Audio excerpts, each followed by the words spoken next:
Hello and welcome to First Look, a Bible study looking at the set reading or readings for the coming Sunday.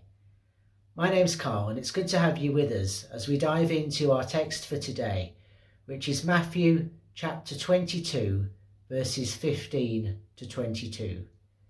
It's one of those really famous passages in which Jesus gives an enigmatic answer to a really nasty trick question, and it's an answer that people have been puzzling over and arguing about ever since. Before we dive in, if you've not done so already, you might like to download the sheet that goes with this Bible study. It has the text for today on it, plus some of the questions that we're going to be thinking about later on, and plenty of space for you to make your own notes. So let's dive into this passage. Before we look at the details of it and what unfolds, we need to put it in a bit of context, and for that we need to do a bit of history. The land of Judea, and in particular the city of Jerusalem, were occupied by the Romans and had been since the year 63 BCE. When the Romans occupied the land, they imposed a tax on every single man, woman and slave. You had to pay a denarius to the Roman emperor every year. People, as you can imagine, resented that very deeply, someone coming into their land and then demanding money for the privilege of having been conquered. And it was a not insignificant amount of money if you were an ordinary labourer. If you were in those kind of low-paid jobs, that was a day's wages that you had to hand over. There had been many a rebellion against this, including one when Jesus was quite a young lad, in the year 6. It had been led by a guy called Judas of Galilee, and it was all about saying we don't want to pay this tax anymore. The Romans put it down absolutely brutally, and apparently throughout the countryside there were lots of crucified bodies and dying people scattered around as a warning, as a way of saying, look, this tax is not optional. So it was a deeply controversial subject. Right from the off, and it remained so in the time of Jesus. Now Jesus, at this point in the story, was in the temple in Jerusalem. He'd arrived on Palm Sunday in spectacular fashion, given a hero's welcome by the ordinary people, and he'd gone to the temple and he'd trashed the money changers' tables in the courtyard, which was an extremely controversial thing to do. So when he came back the next day and he started to teach the crowds, the temple establishment, the chief priests and the elders, challenged him and said, what gives you any right to do this, basically? By whose authority are you doing this stuff? Jesus' responds to them with a string of parables. And we've just come to the end of him interacting with them in that fashion, telling them stories to highlight their hypocrisy and own shortcomings. They've now backed off, but into the fray instead have come other parties, other interested groups within the very rich and diverse Judaism of Jesus' day. Each of them had a particular point to make. Each of them had an axe to grind. So from verse 15 of Matthew chapter 22 through to the end, we've got these 4 confrontations between Jesus and other Jewish groups. So in this instance, there are 2 groups that are teaming up, forming what we might call an unholy alliance in order to challenge Jesus. On the one hand, we've got the Pharisees, and specifically some of their disciples, and on the other, we've got the Herodians. The Pharisees were one of the main groups in Judaism at that time, one of the major parties. They were really influential, they were really radical, and they were committed to holiness and to a degree of separation between Israel and others. The Herodians we know rather less about, but we suspect that they were connected to the puppet government that basically had its strings pulled by Rome. So Herod only had the power that he did because Rome allowed him to. And they were very keen, as you can therefore imagine, on collaboration with Rome, to the point where they thought it was okay for the emperor to provide a sacrifice for tribute in the temple, something that was abhorrent to many ordinary Jewish people, and particularly to the temple authorities.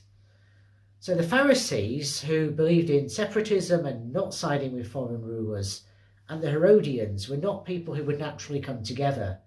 but they were united in an unholy alliance by their dislike of Jesus. So they approached, probably on the Tuesday of Holy Week, Jesus as he's teaching in the temple. We've got some of the Pharisees' disciples, some of the Herodians.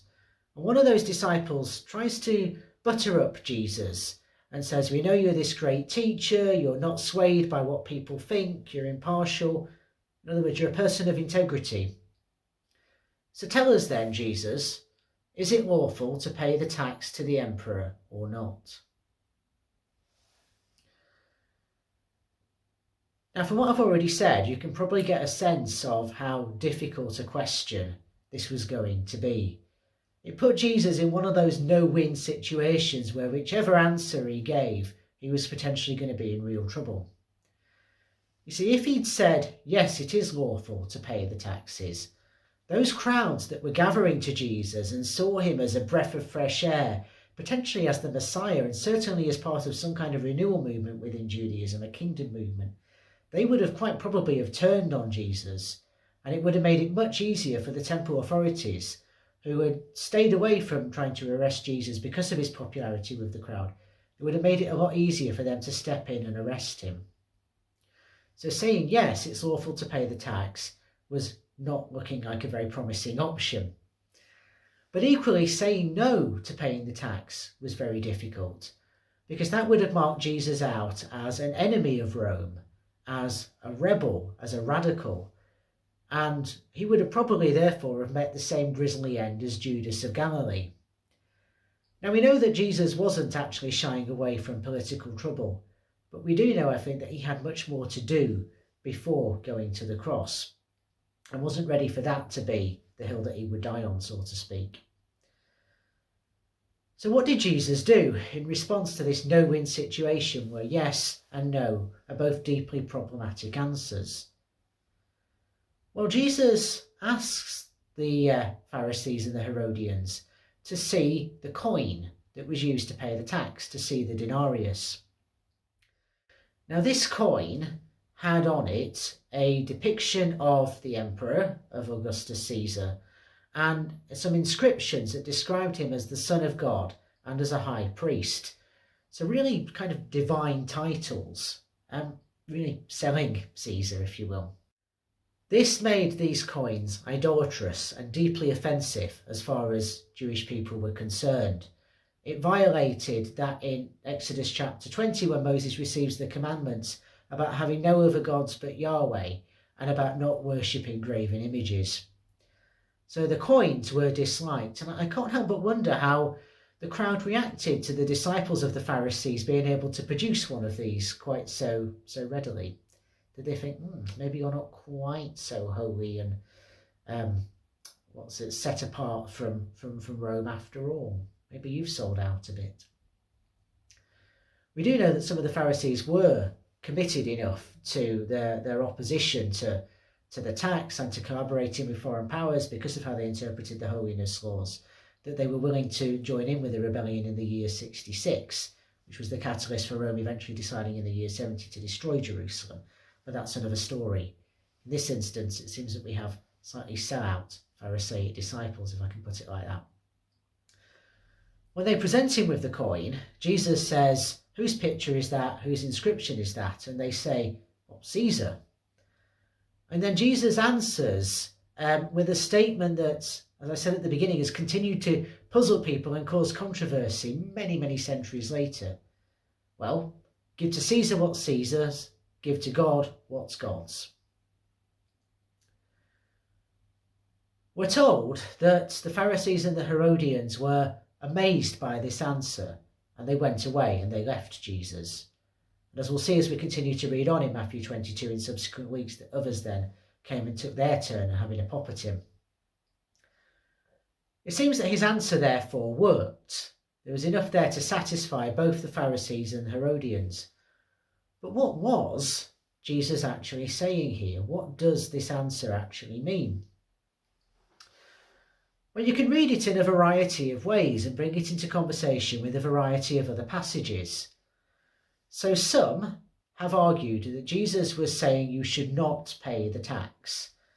They look to texts like Leviticus 25 verse 23 or to Psalm 24 verse 1, for example, which are about purity and about everything belonging to God. And they say, well, quite clearly, everything belongs to God, nothing belongs to Caesar, so therefore you shouldn't pay this tax. So that's one way to understand this passage.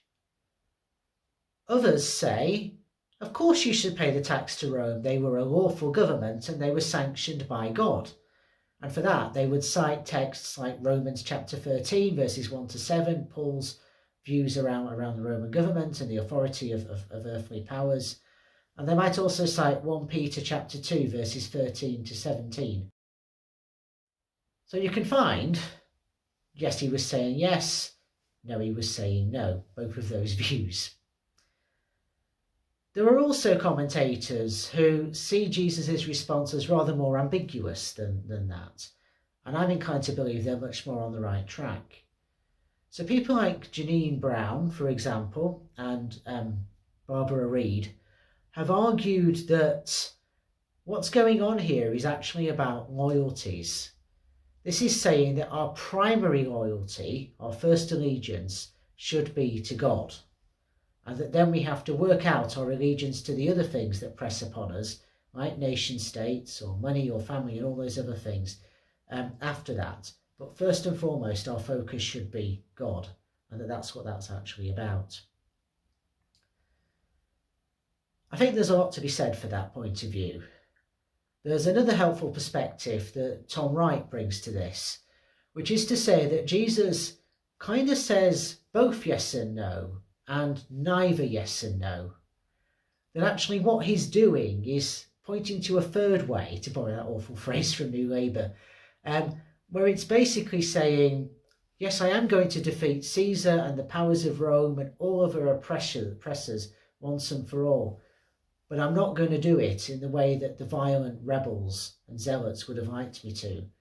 I'm going to do it by going to the cross and pouring out God's love with my arms outstretched upon that cross.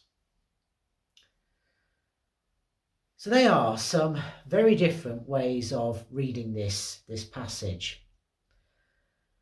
It's a passage that has had a significant role in how people have thought about the relationship between Christianity and politics subsequently.